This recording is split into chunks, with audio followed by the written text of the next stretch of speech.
சாராயம் குடிக்கிறது பாவமா இப்படி கேட்டா இந்த காரியம் நியாயமாயிருமா? பாவம் தான் முட்டா போயில. அதாவது வார்த்தையை பயங்கரமா காட்டி நியாயப்படுத்துறது. ஒரு வார்த்தையை இப்படி இழுத்து சொல்லிட்டு அதனால நியாயமாயிராது. சாராயம் குடிக்கிறது பாவமா, திருடுறது ஹராமா இப்படி கேட்டா, திருடுறது ஹராம்டா அப்படி சொல்ல வேண்டியது ஹராமா அப்படி கேட்டா, இது ஜட்ஜுக்கே துணைக்கு வக்கீல் வேணா அப்ப அல்லாக்கு இப்படி சொல்றான்.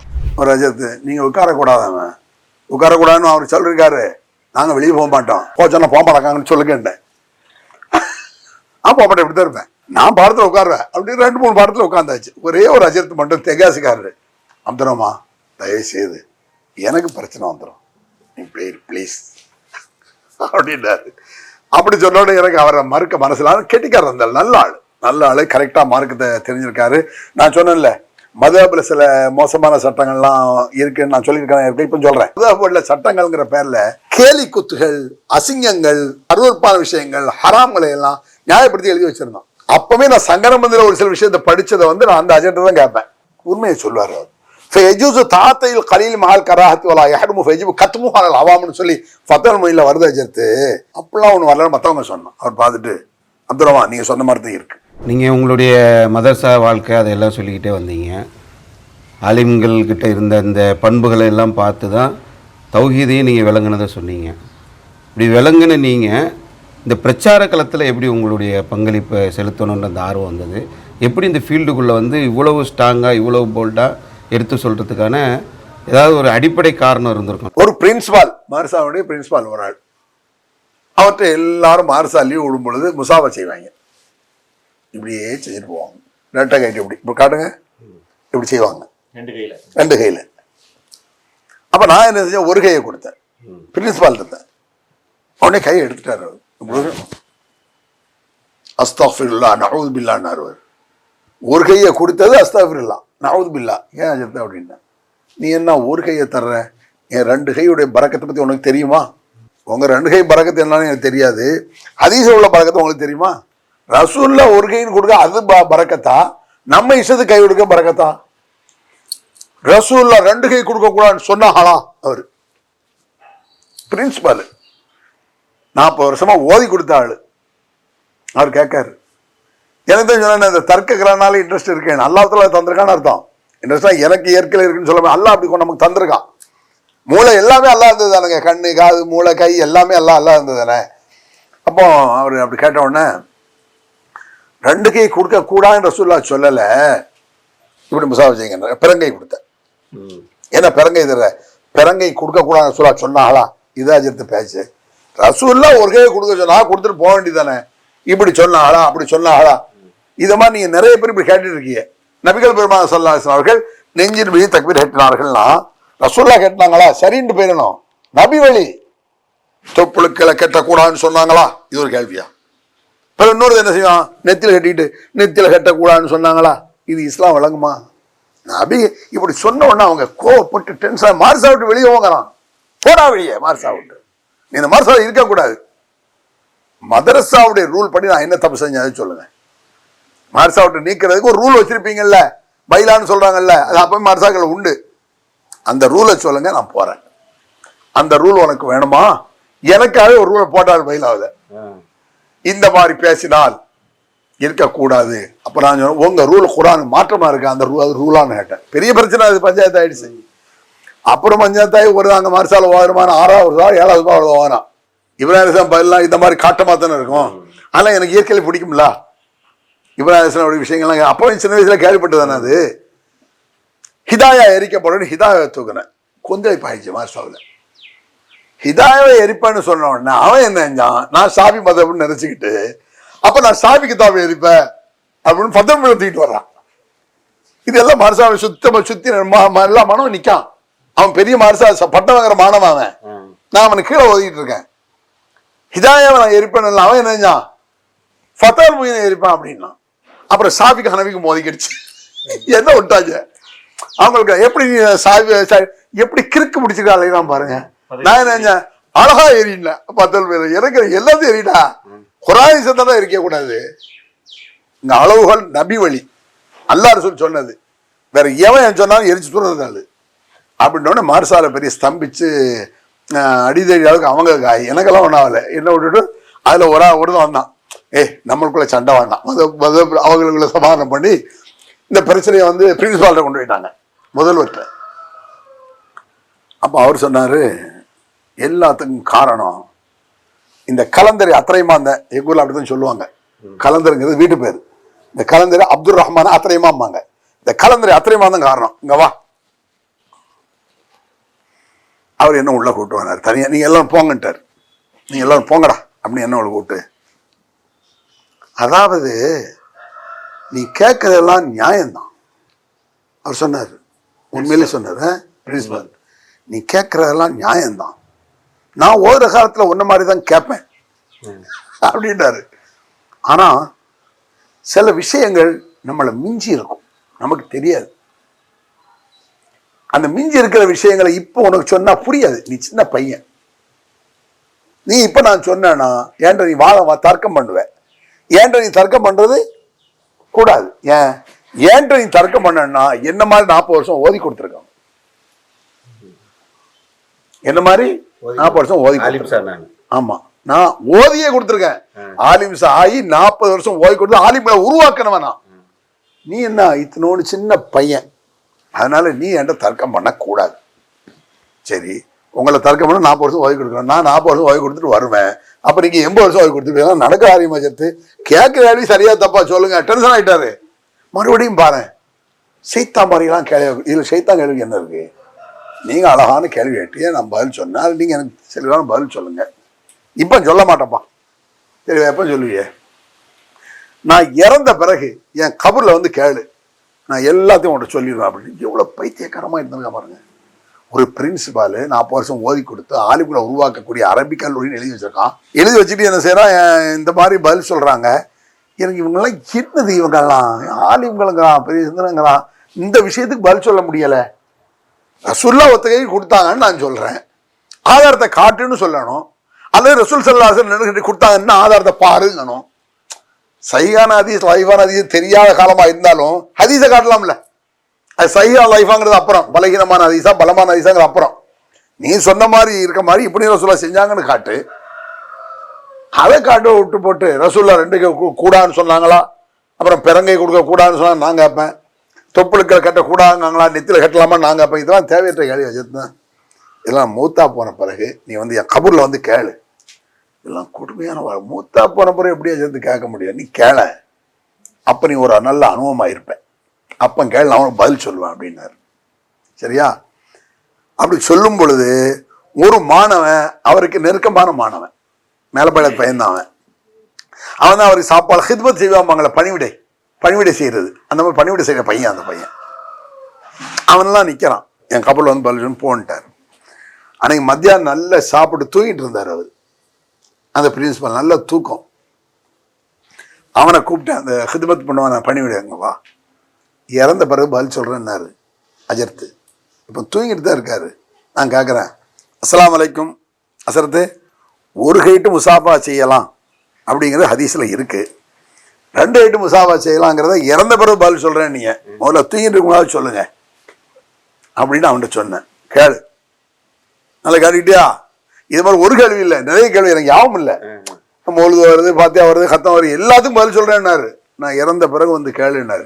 இப்போ தூங்கிட்டு போது ஒரே ஒரு பதில் சொல்லுங்க, அப்புறம் இறந்தவரை அப்புறம் பார்ப்போம் அப்படின்னு சொல்லிட்டு போனோடனே அவர்கிட்ட சொல்றியா இல்லை நான் எழுப்பட்டான்னு. அப்புறம் முடிச்சோடனே அவன் சொல்லிட்டான். பெரிய மாசா எல்லாத்தையும் கூப்பிட்டான். இனிமேல் இங்க மாசால இருக்க கூடாது, ரெண்டாவது சரி இருக்கக்கூடாதுன்னு சொல்லிட்டு நான் வெளியே போகல,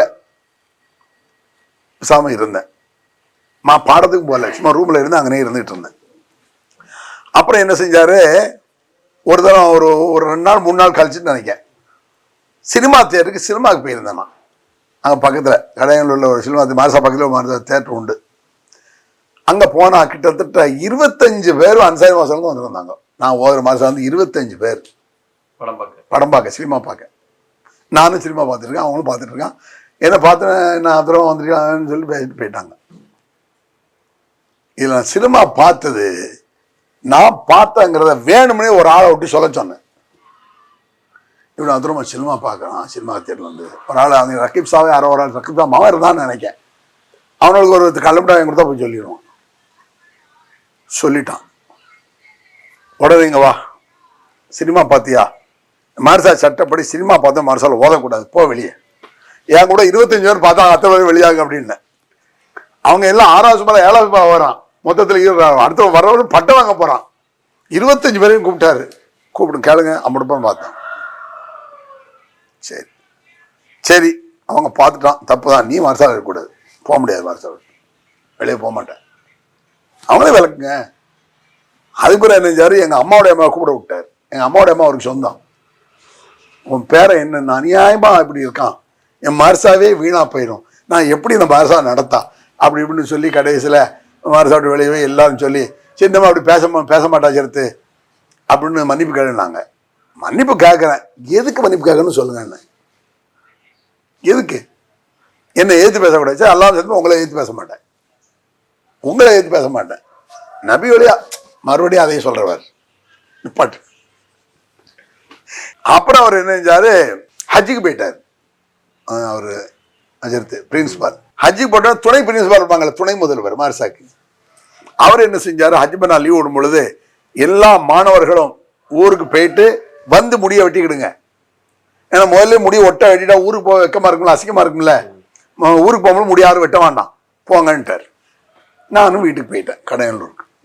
10 நாள் லீவ் விட்டு எல்லாரும் வந்தாங்க. எல்லாரும் வரிசை அவன் முடி வெட்டிக்கிட்டே இருந்தான்.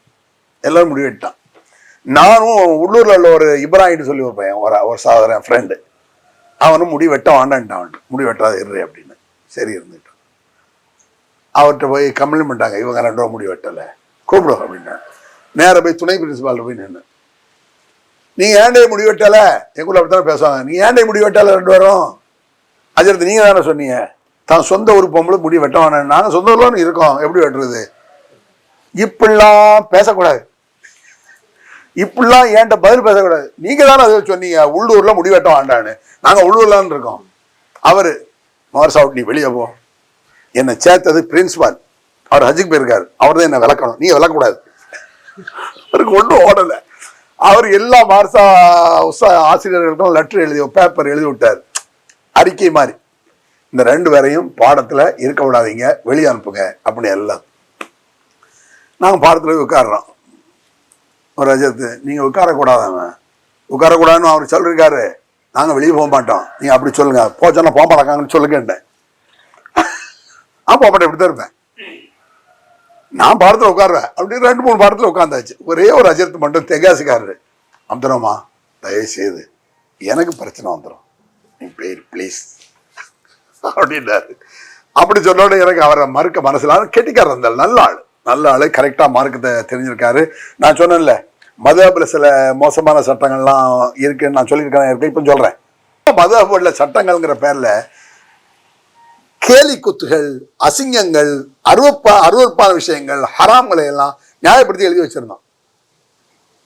அப்பவே நான் சங்கர மந்திர ஒரு சில விஷயத்தை படிச்சதை நான் அந்த அஜெண்டா தான் கேட்பேன்.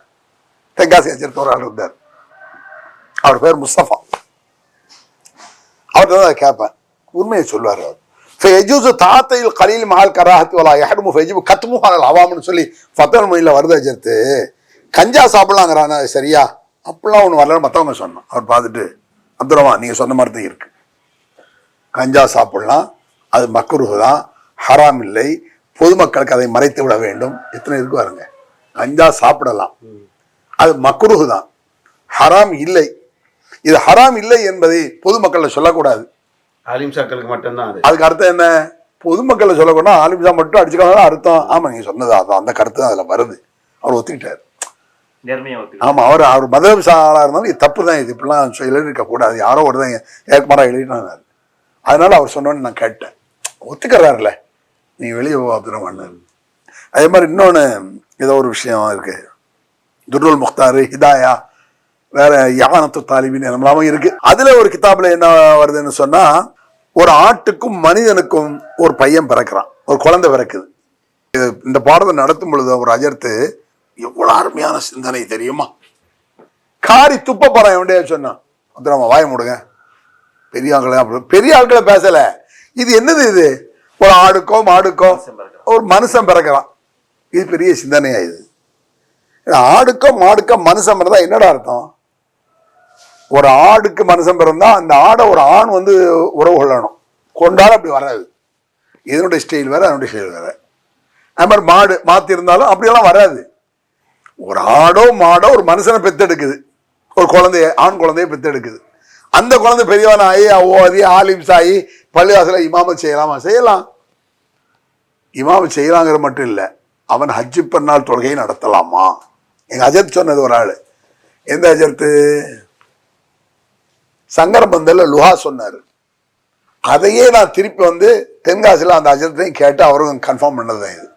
அதுக்கு தான் எடுத்து பார்த்தாரு. சரி வாங்க, அந்த மனுஷன் ஹஜ்ஜு பெருநாள் தொலை வைத்தால், அதான் ஆட்டுக்கு பிறந்த பையன் ஆலிம்ஸ் ஆகிட்டான், ஹஜ்ஜு பெருநாள் தொலை வைக்கலாம். ஹஜ்ஜு பெருநாள் தொலை வைக்கலாமா? தொலை வைக்கலாம். ஏன் தொலை வைக்கலாம்? என்ன இருந்தாலும் ஆட்டுக்கு பிறந்தாலும் அவன் மனுஷன் தானே. ஆட்டுக்கு பிறந்தா மனுஷன் தான். அப்போ அவன் தொலை வச்சா என்ன தப்பு இல்லை. சரி, தொலை வச்ச பிறகு அவனை தூக்கி போட்டு அறுக்கலாமா? அறுக்கலாம். என்ன இருந்தாலும் ஆட்டுக்கு பிறந்தவன் தானே, ஆட்டை அறுக்கலாம். இல்லை இப்படி எழுதி வச்சிருக்காங்க. விட்டலாச்சாரியால கூட இப்படி இருக்காது. அவன் கற்பனையாக தான் என்னத்தையும் எழுதி வச்சிருப்பான். இது இப்படி நடக்கவே செய்யாது.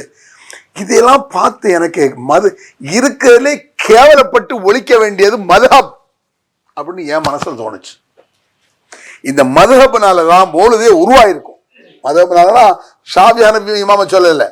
இந்த மதுஹப்ல வரக்கூடிய அயோக்கியத்தனம் பண்ணி பிற்காலத்தில் எவனோட ஒரு 100-150 வருஷத்துக்கு முன்னால் இந்த கேரளாக்காரோட மௌலிதை எழுதியிருக்கான்.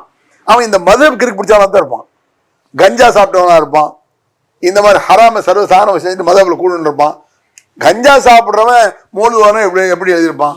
போதையில் நல்ல கருத்து வரும் இல்லைங்க அப்படின்னு நான் சொல்லலை. ஒரு கவிஞன் எழுதுனா அந்த பாட்டே அமையல, நல்ல கிக்கு ஏறின உடனே தாய் இல்லாமல் நான் இல்லை சூப்பர்ன்ட்டாங்க. அப்ப கவிதையே ஒரு கிறுக்கு பித்து போதை அடிச்சா இந்த பையன் தான் எழுதியிருப்பான் போல் இருக்கு மௌலிது.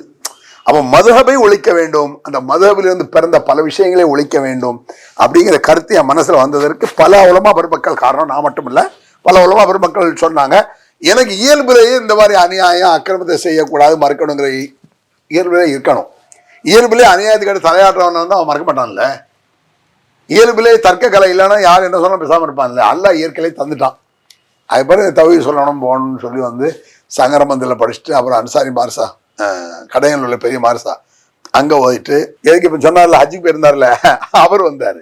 அவர் வந்து எப்பா முடி வெட்டினா என்ன வெட்ட மாட்டேன் அஜர் அவர் தான் சொன்னார், உள்ளூரில் இருந்தால் முடி வெட்ட மாட்டான்னு. அவர் சொன்னது தப்பு தான். அவர் சொன்னது தப்பு தான். அவர்கிட்ட சொல்லுங்க, அப்படி சொல்லக்கூடாதுப்பா, அவர் சொன்னது தப்பு. அவர் பொதுவாக முடி வெட்டுங்கன்னு சொல்லியிருக்கணும், உள்ளூர் இப்படியே சொல்லிட்டு நடந்தாரு. அதில் ஒரு பிரச்சனை வந்து மாரசாவிட்டு வெளியே போனாங்க. அப்புறம் திருப்பி எங்கள் அம்மாவை கூப்பிட்டு உன் பேரை என்ன பாடா படுத்துறான், நல்லா இருப்போம் அவனை கூட்டுவோம் அப்படின்னு சொல்லி கூட்டு போய் அப்புறம் அங்கே இருந்து போன பிறகு நான் என்ன சொன்னேன், இந்த மாதிரி ஏகத்துவத்தை சொல்லக்கூடிய மாணவர்கள் சுன்னத் ஜமாத் மார்சாவில் இருந்து படிக்க முடியாது.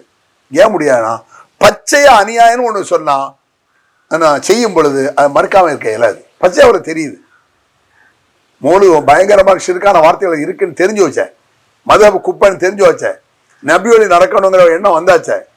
நபி வழி நடக்க வேண்டும் என்ற எண்ணம் அல்லாஹ்வுடைய கிருபையில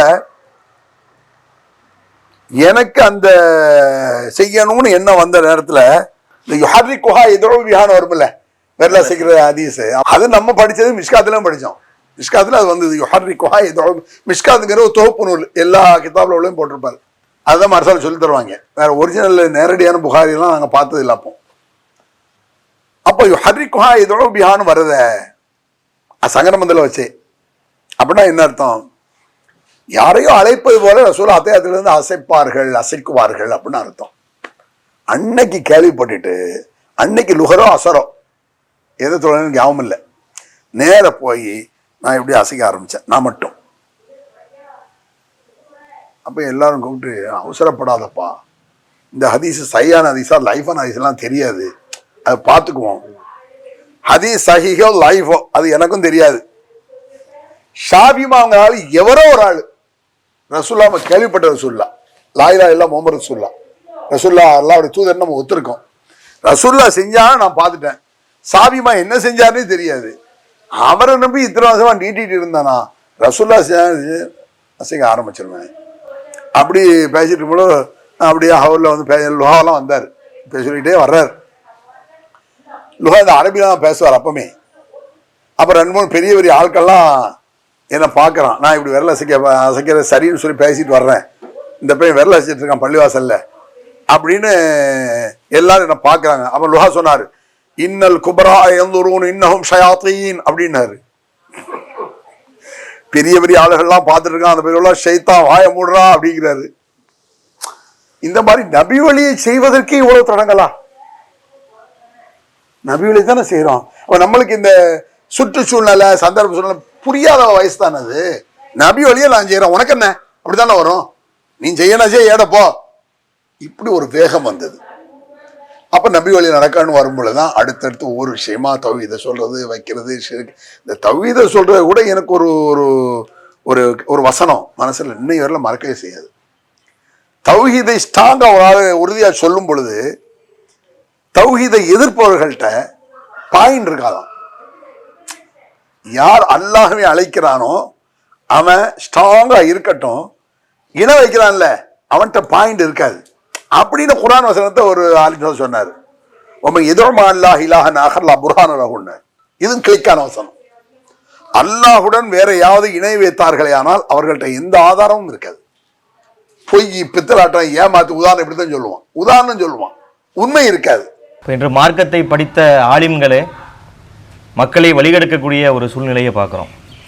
குறிப்பாக இணை வைப்பையே நியாயப்படுத்தி, எந்த இணை வைப்பை இஸ்லாம் வந்து மிகப்பெரிய அநியாயமாக மோசமாக சொல்கிறதோ அந்த இணை வைப்பையே நியாயப்படுத்தி எல்லாம் ஆலிம்கள் இன்னைக்கும் பேசுகிறாங்க, அன்னைக்கும் பேசியிருப்பாங்க. அதில் உங்களுக்கு தெரிந்த செய்திகள் ஏதாவது இருந்தால் சொல்லுங்கள். இந்த இணை வைத்திலே நியாயப்படுத்துவதற்கு அவர்கள் சொல்லக்கூடிய உதாரணம் இருக்க, அந்த உதாரணம் அல்லாஹ்வே மட்டப்படுத்துறது போல இருக்கும். ஒரு உதாரணம் என்பது எதுக்கு சொல்றோம்? ஒரு விஷயத்தை புரிய வைக்க உதாரணம் சொல்லலாம். அல்லாஹ்வுக்கு போய் உதாரணம் சொல்லலாமா? அந்த உதாரணம் அல்லாஹ்வை மட்டப்படுத்துற மாதிரி இருக்கும். குர்ஆன்லயே வருது. ஆமா, லைஸக மித்லிஹி ஷைஉன் ஃபலா தத்ரிபு லில்லாஹில் அம்சால். 2 வசனம் இருக்கா? அல்லாஹ்வுக்கு உதாரணம் சொல்லாதீர்கள். ஏன்? அவனை போன்று எதுவும் இல்லையே, இருந்தா அதனால உதாரணம் சொல்றதுக்கு. அது அருமையான வாசகம் குர்ஆன்ல. அல்லாஹ்வுக்கு உதாரணம் சொல்லாத, ஏன் சொல்லக்கூடாது? அவனை போல எதுவும் இல்லையே, உன்னை போல ஒன்று இருந்தா தான் உதாரணம். அவனை போல இல்லைங்கிறது ஏகத்துவம் தௌஹீது. இருக்குன்னு சொல்ற ஷிர்க். இந்த அளவுக்கு எனக்கு விளங்கி இருக்கு. வேலூர் பாக்கியாத்துல போயிட்டு பெரிய பெரிய ஆலிம் சாக்கா யாருக்கு மாறா பேசுவோம். கேட்டா பாக்கியாத்து சாலியாத் நாங்க தாய்மார் தான் நினைக்கிறோம்.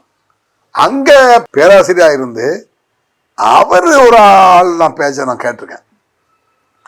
முதல்ல அவர் எங்க பேசினார்னா தஞ்சாவூர்ல வலிமார்கள் மாநாடுன்னு நடத்தணும். வலிமார்கள் மாநாடு பேர பாருங்க, வலிமார்கள் மாநாடு.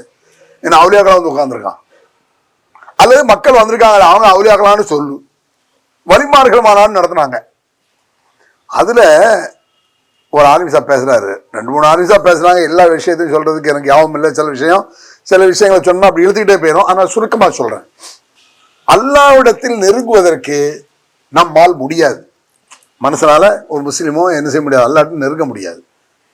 அல்லாஹ்வுக்கு நெருங்கணும்னா இடையில் துணையாக அவுலியாக்கள் வேண்டும்.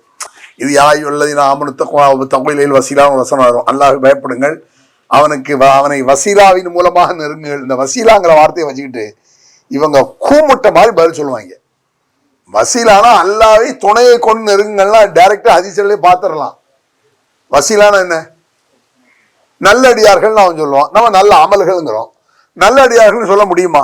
நான் கேட்கிறேன். அந்த வசனமே சொல்ல முடியாதுன்னு காட்டும். அதை சொல்லி நான் விஷயத்துக்கு வர்றேன். யா அய்யுஹல்லதீன ஆமனு அப்படிங்கிறலாம். ஈமான் கொண்டவர்களே, முஸ்லிம்களே, விசுவாசிகளேன்னு இதுக்கு அர்த்தம். விசுவாசிகள்னா யாரு? நபிகள் பெருமானார்ல இருந்து சஹாபாக்கள்ல இருந்து அவுலியா உள்ளாக்களாக இருந்தாலும் யாராலும் நம்ம எல்லாரும் ஈமான் கொண்டவன் தான். ஒரே அழைப்பு தான், ஈமான் கொண்டவர்களே. ஈமான் கொண்டவர்களே நோன்பு வைங்கன்னா ரசூலாவும் நோன்பு வைக்கணும், சஹாபாக்கள் வைக்கணும், நீ வைக்கணும். எல்லாம் ஈமான் அழைச்சர் தானே. நோன்பு வேற, மக்கள் வேற. நோன்பு வணக்கம் தானுங்க, அந்த வணக்கத்தை மக்களை செய்யுங்கள் அப்படிங்கிறான்ல. அவர் வசியா ஈமான் கொண்டவர்களே எல்லாத்தையும் கூப்பிடுறான். எல்லாத்தையும் யார? ரசூல்லாவை எல்லாத்தையும் கூப்பிட்டான். அவுலியாக்களை, உங்களை என்ன முஹீதீனை எல்லாரும் உள்ள அடங்குவாங்களே 50 பேரையும் கூப்பிட்டு வசீலாவை கொண்டு இருங்க. வசீலா நோடு தாப்போம். எப்படி நோம்பு நோடு தானே. ஈமான் கொண்டவர்கள் நோன்பு வைக்கணும் என்ன அர்த்தம்? நோன்பு வேறு, ஈமான் கொண்டவர்கள் வேறு. அந்த ஈமான் கொண்டவர்கள் நோன்பு வைக்க வேண்டும் என்பது அமல். அது போல வசீலாங்கிறது ஒரு அமல், ஒரு அமலை கொண்டு அல்லாஹ் நெருங்கணுங்கிறது. இது சாதாரணமா ஹதீஸ் இல்லாட்டும் இதை விளங்கிக்கலாம், ஹதீஸே இல்லாவிட்டே விளங்கிக்கலாம். இது போல ரசூலுல்லாஹ்வோட ஹதீஸ் வரை இருக்க வந்து 3 பேர் மாட்டுவாங்க, தங்களுடைய நல்லவங்களை எல்லாம் கொண்டு அல்லாட்ட துவா கேட்டு அந்த கஷ்டத்தை வெளியே வருவாங்கலாம் ஒரு சம்பவம் கேள்விப்பட்டிருக்கோம்ல. கோயில், ஆமா, மலையில கோயில மாட்டிட்டு 3 பேர் அல்லாட்ட துவா செய்வாங்க. தாங்கள் செய்த நல்லறத்தை அல்லாட்ட சொல்லி அல்லாஹ் இதுல இருந்து காப்பாத்துங்குவாங்க. உலகத்துல அல்லாஹ் அந்த கஷ்டத்தை நீக்கிடுவான். இதை சொல்றதை விட்டு போட்டு அவன் சொல்றான் அந்த வசீலா என்று சொன்னால் யார் தெரியுமா? வசீலானா அவுலியாக்கள் தான் வசீலா. அவுலியாக்கள் வசீலாவை எப்படிடா சொல்றான்னு கவனிச்சா, இப்போ ஒரு கோர்ட் இருக்கு, நீதிமன்றம், நீதிபதி உட்கார்ந்து இருக்காரு, நம்ம மேல குற்றச்சாட்டு, நம்ம நேரம் நீதிபதி பேச முடியுமா? பேச முடியாது. அவர் சொல்றேன், பேச முடியாது. அப்ப நம்மளுக்கும் ஜட்ஜு நீதிபதிக்கும் இடையில ஒரு வக்கீல் வைக்கிறோம். அந்த வக்கீல் தான் என்ன செய்வாரு? நம்ம பிரச்சனை எடுத்து சொல்லுவார். ஒரு நீதிபதிக்கே வக்கீல் துணை வச்சுதான் பேச முடியும்னா அல்லாஹ் எவ்வளவு பெரிய நீதிபதி. இப்படி அதாவது வார்த்தையை பயங்கரமா காட்டி நியாயப்படுத்துறது. ஒரு வார்த்தையை இப்படி இழுத்து சொல்லிட்டதால நியாயமாயிராது. சாராயம் குடிக்கிறது பாவமா இப்படி கேட்டா இந்த காரியம் நியாயமாயிருமா? பாவம் தான் முட்டா போயில. சாராயம் குடிக்கிறது பாவமா, திருடுறது ஹராமா இப்படி கேட்டா, திருடுறது ஹராம்டா அப்படி சொல்ல வேண்டியது ஹராமா அப்படி கேட்டா, இது ஜட்ஜுக்கே நீதிபதி துணைக்கு வக்கீல் வேண்டாம், அப்ப அல்லாஹ்க்கு இப்படி சொல்றான். இது மாதிரி நிறைய உதாரணங்கள் நடந்துச்சு. இது அதுல ஒரு உதாரணம். இது எவ்வளவு பெரிய கேவலமான உதாரணம். முதல்ல குர்ஆன் வசனத்துக்கு மாற்றோம், அல்லாஹ்வுக்கு உதாரணம் சொல்லாதீன்ட்டான்ல, அவனை போல யாரும் இல்லைன்ட்டான். நீதிபதி மாதிரி இல்லடா, இல்ல அவன் வேறடா, படைச்சவன்டா அவன். இவன் என்ன மாதிரி ஒரு மனுஷன்? நான் படிச்சு நான் நீதிபதி ஆகலாம், எவ்வளவு பெரிய வக்கீல் படிச்சு நீதிபதி ஆகலாம், மேல போயிடலாம்.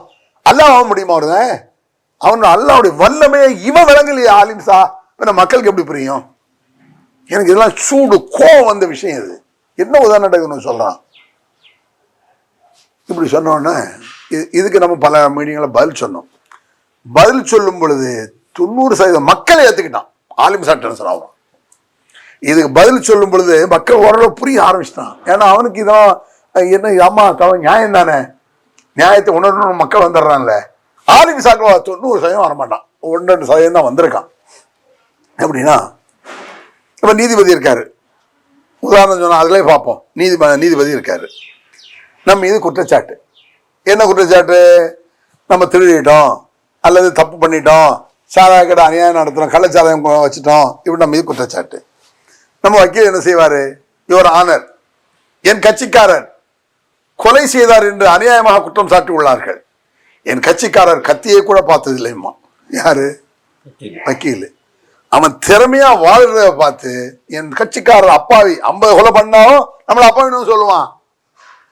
அப்போ வக்கீலுடைய வாதத்திறமை பார்த்து நீதிபதி என்ன செய்வாரு? உங்களுடைய வாதங்கள் நியாயம்தான், இருந்தாலும் இந்த விஷயத்தை, இந்த தீர்ப்பை அடுத்த மாதம் 20ஆம் தேதி தள்ளி வைக்கிறேன். அப்புறம் அடுத்த வாரம் 20ஆம் தேதிக்கு வரும். இப்படி 2-3 வந்து வக்கீல் திறமையா வாதிட்டு என்ன சொல்லுவாங்க நீதிபதி?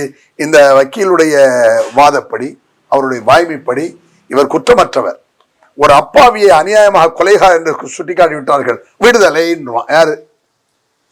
நீதிபதி. இது மாதிரி அல்லாஹ் சொல்றான். நாளைக்கு இவர் தொழ மாட்டார், ஒரு ஆளு சாராய குடிகாரரா இருப்பாரு, ஒன்னாம மோசடி பேர் வழியா இருப்பாரு. இதெல்லாம் நீ செஞ்சியானா அல்லாஹ் கேட்கறான். உன்னை முஹிதீன் வலி இல்லான்னு வச்சுக்கோங்க. அவரை தானே பெரிய வக்கீலுங்கிறான், பெரிய லாயர், லீடிங் லாயர், பாரத்லா படிச்சாருன்னு வச்சுக்கோங்க, லண்டன்ல போய் படிச்சுட்டு வந்தாருன்னு வச்சுக்கோம். இவர் அல்லாஹ் முன்னாடி நிற்காரு. நீ தொழாமல் இருந்தாயா? அப்ஜெக்ஷன். அல்ல, என் கட்சிக்காரர் ஐவேளை தொகை மட்டும் இல்ல, தஹஜ்ஜத் உட்பட கரெக்டாக தொழுவார். ஓஹோ அப்படியா? அல்லாஹ் அப்படி கேட்பானடா? அல்லாஹ்க்கு தெரியாதா? இவன் என்ன பதில் சொல்ல போறான்? நீதிபதியோட மனசுல என்ன இருக்கு, வக்கீல் மனசுல என்ன இருக்கு, திருட மனசுல என்ன இருக்கு? யா அல்லாஹ் இவன் மீது திருட்டு குற்றச்சாட்டு சொல்லப்பட்டதுன்னு அல்லாஹ் கேட்கும் பொழுது, அவுலியா இல்லை, அல்லாஹ் இவரை மாதிரி ஒரு நேர்மையான வாழ்க்கை வாழ்ந்தவர் கிடையாது, அப்ஜெக்ஷன் அப்படின்னு அவுலியா சொல்லுவாரு. உடனே அல்லாஹ் அப்படியா? என்ன ஒரு நீதிபதிக்குள்ள அறிவுதான் அல்லாஹ் நினைச்சிட்டு இருக்கியா? மொத்த உலகத்திற்கு கொடுத்த கல்வியை திருணுங்க அல்ல. ஓமா ஊத்திட்டுமே இல்லா கலீலா, இறை தூதர்களுக்கும் பெரிய பெரிய நாதாக்களுக்கும் அறிஞர்களுக்கும் உங்களுக்கும் எனக்கும் கொடுக்கப்பட்ட ஞானம் சிறிது, கொஞ்சம். அந்த ஞானத்தை வழங்கியவன் எவ்வளவு பெரிய ஞானம் எவ்வளவு பெரிய அறிவாளி. அலிமும் பிதாத்தி சுதூருங்கிறான். உள்ளத்தில் என்ன நீ நினைக்கிறாய் என்பதை புரிந்து கொள்வோம். நல்லா குரான்ல இருக்கு.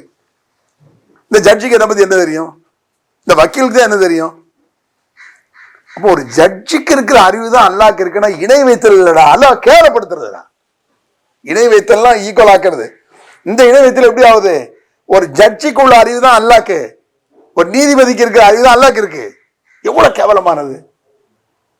அது மட்டும் இல்ல, இந்த வக்கீல் என்ன செய்வாரு? திருட்டு பேரை இல்லம்பாரு. அப்ப முஹிதீன் ஃப்ராட் வக்கீல் ஆயிரும். ஆமா, தொழாத ஆளை பிடிச்சி கரெக்டா சொல்வாருன்னா ஃப்ராட்லாம் அவுலியாக்களை ஃப்ராடுங்கிற அல்லாஹ் கேவலப்படுத்துற. இது ஒரு உதாரணமாடா இது? ஏன் அல்லாஹ் உதாரணம் சொல்லக்கூடாதுன்னு விளங்குதா? அல்லாஹ் ஏன் சொன்னான்னு இப்படி உதாரணம் சொன்னா இப்படி கேவலமா போயிரு என்ற இந்த உதாரணத்தை தமிழகம் எங்கும் ஒரு 20 வருஷம் முன்னாடி எங்க பார்த்தாலும் இந்த உதாரணத்தை பெருசா ஓடும். அப்புறம் இன்னொரு ஆளுங்க சொன்னான் தோசைக்கல்லுன்னா, அல்லாஹு அக்பர். ஒரு தோசை சுடணும்னா தோசை மாவை எடுத்து தோசைக்கல்லை வச்சு கீழே அடுப்புக்கு மேல தோசைக்கல்லை வச்சு மாவை எடுத்து அதுல ஊற்றணும். தோசைக்கல் தான் வசீலா, துணை பொருள். வசீலா தான். இது எதுக்கு சொல்ற? அல்லாஹ்க்கு பதிலாங்கிறியா? சரி, தோசைக்கல் எல்லாம் மாவு எடுத்து ஊற்றினா தீ என்ன ஆகும்? அணைஞ்சு போகும். அப்ப தோசைக்கல் அவுலியா, தீ யாரு? அல்லாஹ். மாவு நம்மளை தூக்கினா அல்லாஹ் அவுட்டு. என்ன இது? அதுல அல்லாவை கேவலப்படுத்தினான், இது அல்லாவை மூத்தாக்குறான், படுவாய் போயிடுவோம். அங்க அப்படி கொண்டு விட்டான். இந்த மாதிரி உதாரணங்களை சொல்லி ஏமாற்றி கொண்டிருந்ததெல்லாம் ஏற்க அந்த வசனத்தை திருப்பி வசங்க இதோமா அல்லாஹ் இலாஹனாக அல்லாஹ் அல்லாவுக்கு ஒருத்தன் இணை வச்சுட்டானா அவன்கிட்ட ஆதாரம் இருக்காது. இந்த மாதிரி கூமுட்டுத்தனமா உளறி அல்லாஹை கேவலப்படுத்துவது போல, அவுலியாக்களை கேவலப்படுத்துவது போல இருப்பீங்க. அல்லாவுடைய வசனத்திலிருந்து அது விளங்குன்னு சொல்லி மக்கள் மத்தியில் சொல்லும்போது இன்னும் மக்கள் நிறைய பேர் வர ஆரம்பிச்சான். ஆரம்பத்தில் சில ஊர்களில் 4 பேர் 2 பேர் 3 பேர் வந்தாங்க. பயங்கர எதிர்ப்பு இருந்துச்சு, அழுது இருந்துச்சு, எல்லாம் இருந்துச்சு. ஒரு நேரத்தில் ஒரு மக்களுடைய வேகம் அதிகமாக இப்பமெல்லாம் அப்படி எதிர்ப்பெல்லாம் தோன்றி அறவே இல்லை. சில ஊர்களெல்லாம் நான் பார்த்துருக்கேன். அந்த கோயம்புத்தூர்ல தான். அங்க சொல்லுவாங்க, வாங்கப்பா. அங்க எப்படின்னா ஒரு விஷயம் என்னன்னு எனக்கு அதை சொல்லும் போது எல்லாம் ஞாபகம் வருது. மக்கள் மத்திய எழுச்சி ஆக இளைஞர்கள்லாம் வர அந்த இளைஞர்களுடைய பெற்றோர்கள் இருப்பான், அவங்க கூட எதிர்ப்பான். சில மக்கள் வரும்பொழுது அந்த இளைஞர்கள் யாரும் அந்த வீட்டில் பொண்ணு கட்டிருப்பான், மருமம் வீட்டு மாப்பிள்ளை மாப்பிள்ளை இருப்பான்ல, மருமவனை மறுக்க முடியாது. அப்போ மாமனார்லாம் இளைஞர் அவுட்டு. இதெல்லாம் ஒரு இக்கெட்டு வந்து நிறைய பேர் அப்படி வர ஆரம்பிச்சிட்டாங்க. அப்படி வர ஆரம்பிக்கும் பொழுது எங்க கோயம்புத்தூர் எப்படின்னு சொன்னா, அது அத்தையாத்துல இருந்து பசங்க விரலாசிக்கும் பொழுது செந்துகுலா தூக்கி ஹவுலோட போட்டாங்க தண்ணியில. அப்படிலாம் குத்து பண்ணியிருக்கான். அதே மாதிரி தொப்பி இல்லாதவர்கள் தொடக்கூடாதுன்னா, நம்ம அந்த தொப்பி வந்து மார்க்கத்துல ஒரு சுண்ணத்தெல்லாம் கிடையாது, அது அரபியோடைய வழக்கம் அப்படின்னு நம்ம சொல்லும் பொழுது இதுக்காகவே தொப்பி பள்ளியில வந்து அடுக்குனாங்க. அப்போ இப்பவும் சில பள்ளியில இருக்கு தொப்பி அடிக்கடிக்கு வைப்பாங்க, பிளாஸ்டிக்ல தொப்பி வச்சிருப்பாங்க. நம்ம போய் தகுப்பிட்டா தொப்பியை கொண்டு என்ன செய்வாங்க, அடுக்குவாங்க. அதற்கு சில கேள்வி கேட்டானே, ஒரு தொப்பி சுண்ணத்து கிடையாது அரபியோட. சொல்ல போனா தலப்பாய் நபிகள் விரும்பான கெட்டினார்கள் வாசம், அது கூட சுண்ணத்து கிடையாது. இந்த மசேஜ் செய்வது இருக்குல்லங்க, ஒலி செஞ்சா தண்ணி தொட்டு தலையை இப்படி தடவுறது, தலப்பாகையில் நபிகள் விரும்பம் மசேஜ் செய்வார்கள். 3 நாளைக்கெல்லாம் அதை கட்டிருப்பாங்க. 3 நாளைக்கு தலப்பா கட்ட மாட்டாங்க. அப்போ ஓன் தலப்பா ஏன் தலப்பா மாதிரிலாம் தலப்பா இல்லை, அது பனிக்காக இறுக்கி வளைச்சு கட்டுப்பட்டு அது அவுது திருப்பி கட்டினா 1/2 மணி நேரம் ஆகி போயிடும். அப்படிப்பட்ட தலப்பா அது. தலப்பாயில் மசாஜ் செய்வார்கள். சாக்ஸ் ஹுஃபைன் அந்த கால ஒரு சாக்ஸ் இருக்குல்ல, பூட்ஸுக்கு போடுறது, அதுக்கு மசாஜ் செய்வார்கள். சாக்ஸ் போட்டு தான் பழிக்க வரணுங்கிறியா தொழுகிறதுக்கு? சாக்ஸுக்கு என்ன ரூலோ அதுதான் தொப்பிக்கும், தலப்பாக்கும்.